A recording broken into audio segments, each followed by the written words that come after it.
Quando milhares de pessoas se reúnem num evento para compartilhar conhecimento tecnológico, surgem oportunidades de negócio e emprego. Tem sido assim na Campus Party, a maior feira de internet do Brasil, que está na 4ª edição.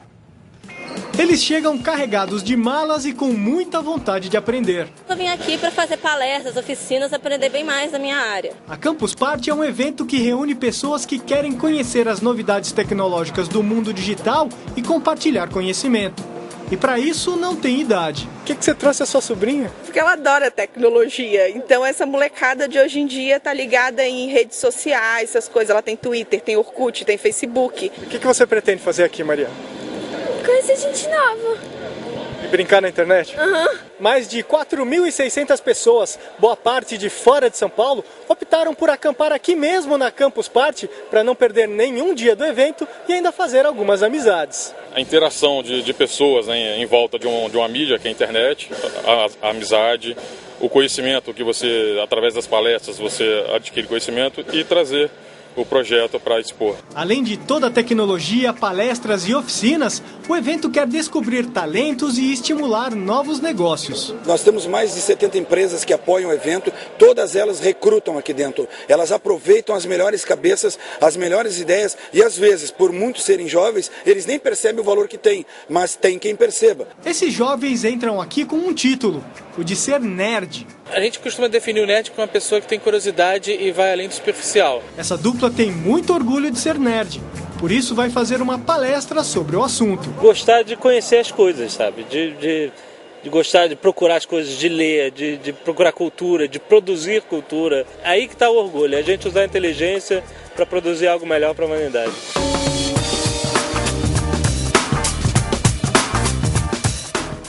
A área de tecnologia da informação deveria empregar hoje 1.200.000 pessoas no Brasil. Deveria, porque a falta de mão de obra qualificada faz com que 400.000 vagas fiquem abertas. Um problema para empresas, mas uma grande oportunidade para quem planeja o futuro profissional. Lígia é pós-graduada em fonoaudiologia. Renata é advogada com registro na OAB. Adriana é formada em educação física e trocou as quadras pela bancada do computador. As três trabalham na mesma empresa. Hoje são especialistas em tecnologia da informação e comemoram a mudança radical de carreira. Boa remuneração, né? Oportunidades de crescimento, é uma área em ascensão e ainda assim a gente percebe que tem uma carência de profissionais qualificados. Eu tenho um irmão que é formado em processamento de dados, né? E ele teve um bom retorno. Então eu falei assim, por que eu não posso ter esse retorno? Seguir carreira nessa área e não voltar para o direito. Eu quero chegar a ser analista sênior, eu acho que é uma coisa bem legal e tem um retorno bacana. Exemplos que incentivam esse sonho estão sempre perto. Estou desde abril e eu fui promovida recentemente. A tecnologia da informação pode ser definida como o conjunto de todas as atividades ligadas aos recursos de computação. No caso desta empresa, os serviços oferecidos vão desde o desenvolvimento, venda e suporte a programas de computador, à terceirização do gerenciamento de bancos de dados. Ela cresceu 30% no ano passado, mas amarga um prejuízo mensal de 3 milhões de reais. O motivo? 200 vagas abertas que esperam por profissionais qualificados e impedem um crescimento maior. Quando a gente tem uma competição pelos profissionais, o custo do profissional acaba aumentando. Então você acaba não se tornando competitivo internacionalmente para prestar serviços de informática. A falta de mão de obra especializada se torna ainda mais grave à medida que o setor de tecnologia de informação se desenvolve no país. Esse é um mercado que cresce 10% ao ano. E não oferecer profissionais para atender essa demanda significa desperdiçar uma grande oportunidade. A Índia é a grande fornecedora de mão de obra de TI mundial. O Brasil podia ser no mesmo nível que a Índia é. Ele não é simplesmente por falta de mão de obra. Certamente uma situação diferente da desejada pelas empresas, mas ao mesmo tempo é uma grande oportunidade para quem planeja os rumos da vida profissional. Vai ter vaga não só hoje, como nos próximos 10 anos.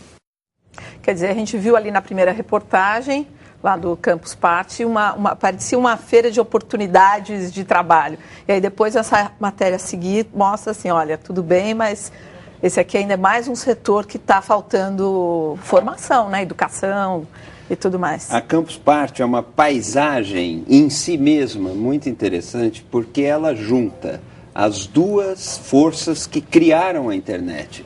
Uma é uma mentalidade um pouco californiana, uma mentalidade ali dos anos 60, com alguns elementos hippies, com alguns elementos da cultura do rock, uma ideia de confraternização, utopia, e de outro lado, a dureza da lógica militar que desenhou a rede e a partir da qual tudo isso se desenvolveu. A internet tem uma origem militar. O denominador comum dessas duas vertentes acabou sendo o dinheiro.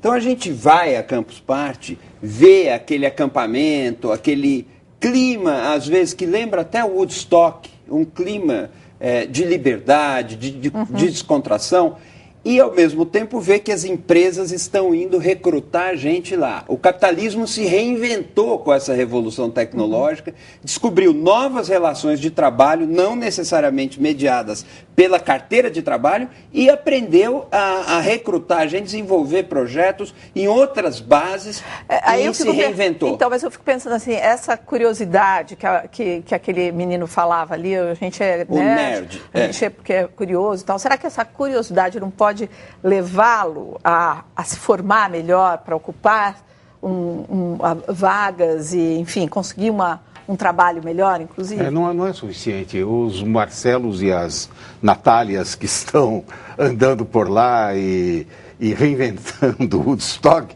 segundo uma imagem muito curiosa do Eugênio, do nosso Eugênio aqui, não resolvem o assunto. Quer dizer, a formação necessária é uma formação, isso é uma tecnologia de ponta. Então, isso não adianta eles conhecerem o que eu, o Eugênio, conhecemos de computador. É muito pouco. Veja bem, empresas brasileiras estão procurando empresas estrangeiras. Recentemente, a editora Contexto, da qual eu sou um dos diretores, precisou de gente para cuidar do nosso site. Procuramos durante um ano empresas brasileiras e acabamos de fechar um acordo com uma empresa argentina. É mesmo? Eu tenho desagradável informação. Poxa, que chato, porque era exatamente o que alguém falou. Empresas que tinham condições de tocar o nosso site jogavam preço num valor assim tão astronômico, tão absurdo, que não fazia sentido. Mas a maioria não tinha sequer condições de tocar um site de uma forma adequada. Então nós estamos falando, sim, de uma formação adequada. Olha, um ex-executivo de um banco suíço entrega ao Wikileaks os dados de 2.000 contas secretas utilizadas para atividades ilegais. O Wikileaks é aquele site que vem divulgando segredos dos Estados Unidos. Rudolf Elmer, ex-diretor de uma agência do banco suíço Julius Baer, nas Ilhas Caimã, paraíso fiscal no Caribe, já foi apelidado de Homem-Bomba. Nestes 2 CDs que ele entregou a Julian Assange, diretor do Wikileaks, estão os dados de 2.000 contas bancárias utilizadas para evasão fiscal, lavagem de dinheiro e outros crimes financeiros. As contas pertencem a pessoas físicas e empresas. Ele ainda não revelou nomes, mas deixou escapar que existem políticos, empresários e artistas conhecidos no mundo inteiro. Financial institutions, multinational conglomerates. Assange, que vem se empenhando em revelar segredos militares e diplomáticos dos Estados Unidos, prometeu divulgar todo o conteúdo dos CDs. Depois de ser detido na Inglaterra, Assange aguarda a decisão da justiça sobre um pedido de extradição feito pela Suécia, onde é acusado de estupro de 2 jovens. Está preocupado, Eugênio, com essa lista aí desses... Das contas bancárias?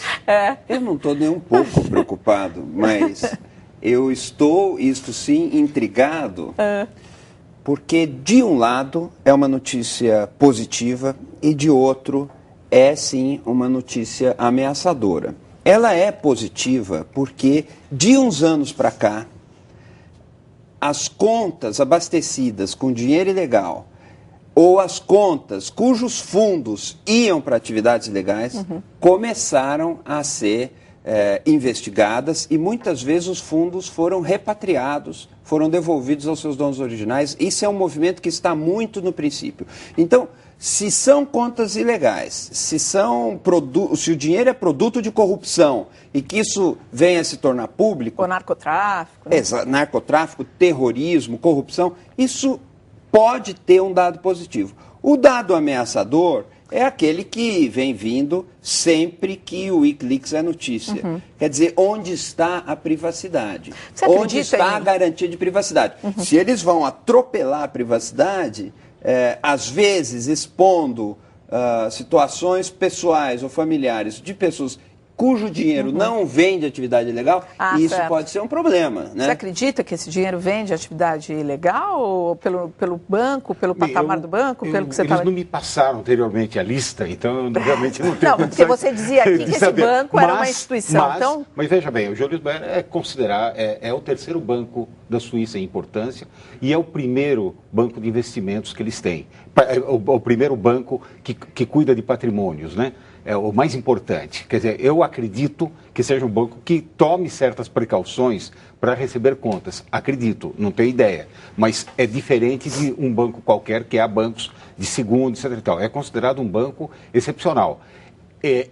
Nós sabemos... ponto de fazer ter um critério para ter correntistas. Eu sei que bancos, hoje em dia, têm critérios. Quer dizer, o que aconteceu? A partir de 11 de setembro, os Estados Unidos passaram a querer ter um controle maior sobre os fluxos financeiros, para tentar controlar o dinheiro do terrorismo, saber de onde que vem esse dinheiro, para onde que ele vai, como que é alimentado o terrorismo. Então, por conta disso, eles passaram a tentar controlar. Entendi. Fizeram acordos com a Suíça, pressionaram bastante o principal banco suíço, a União de Bancos Suíços, a UBS. Então, esse trabalho todo tem sido feito. Entendi. Agora, não significa necessariamente, me parece que o Eugênio colocou de uma forma muito precisa, que todas as contas sejam ligadas a terrorismo, etc. E tal. Dizer, há pessoas que se sentem inseguras, viajam, há histórias de família, etc. E tal, que são muito diferentes do que essas. Bom, então vamos seguir adiante. Aqui,